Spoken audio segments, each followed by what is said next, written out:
All right, we're going to talk about weather. This course is the whole design of this course is to give you a broad overview of just what weather is, why it happens.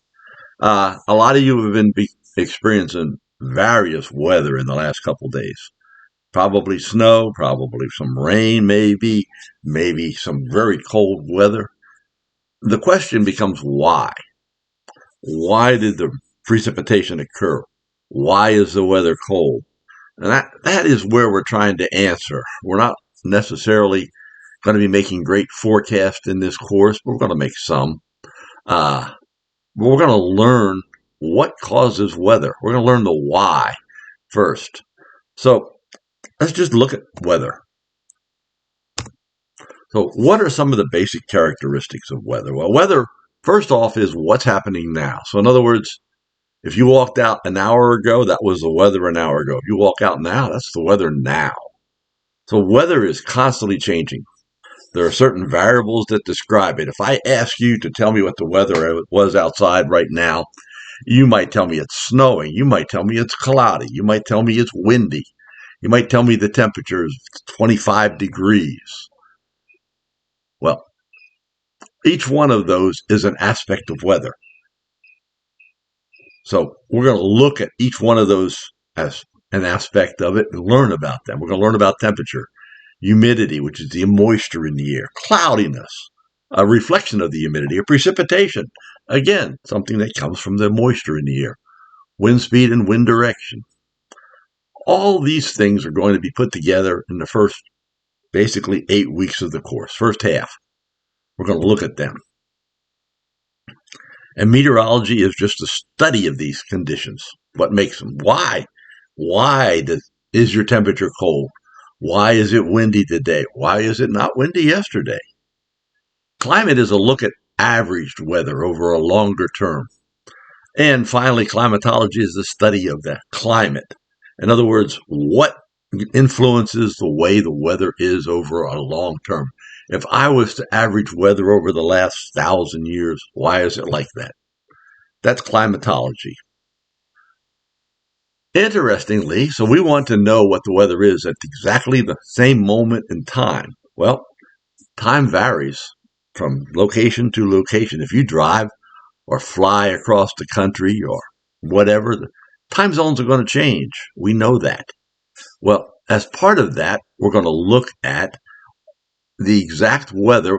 I want every piece of weather to be exactly at the same time. In other words, if it's 7 a.m. in Eastern time zone, I'm looking at the 4 a.m. weather in the Pacific time zone.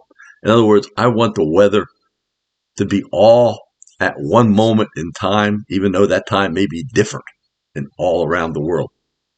So we use, as part of that,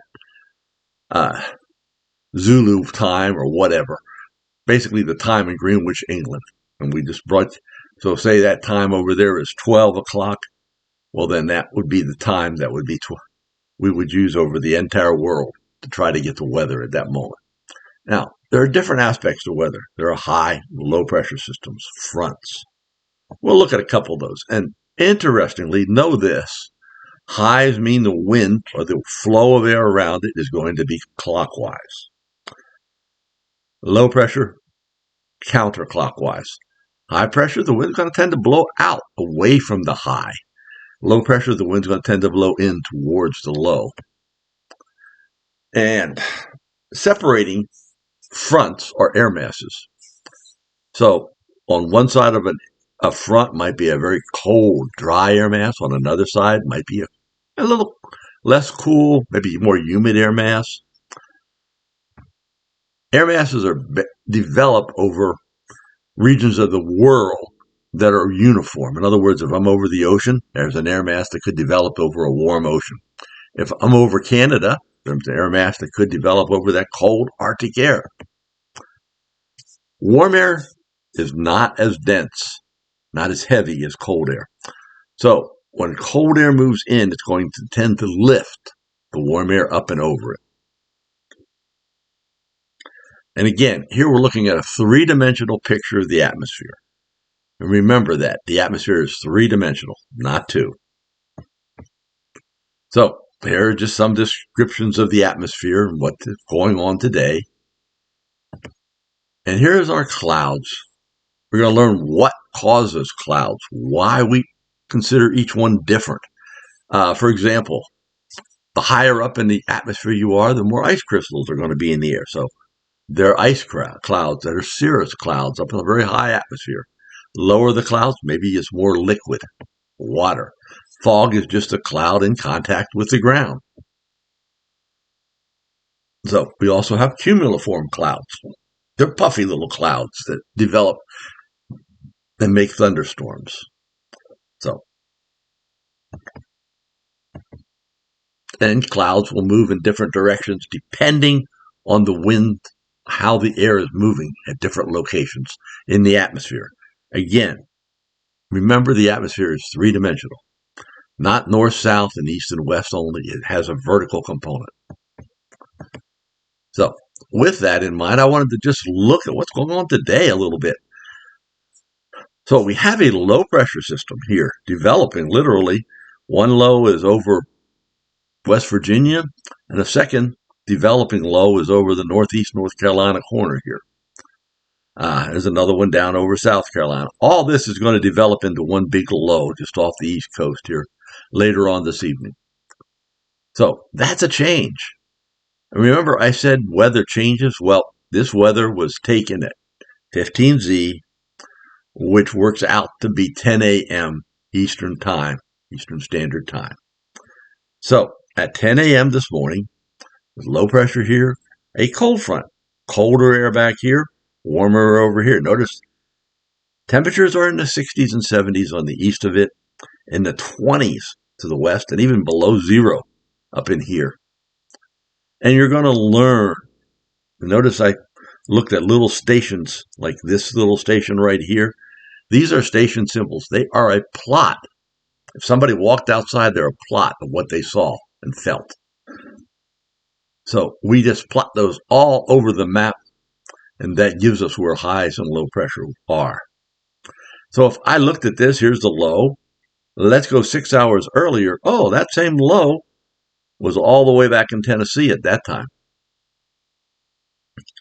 So you can see how the weather is constantly changing. It's never the same. We want to observe the weather. In order to forecast, we need to know what's going on with the weather. So,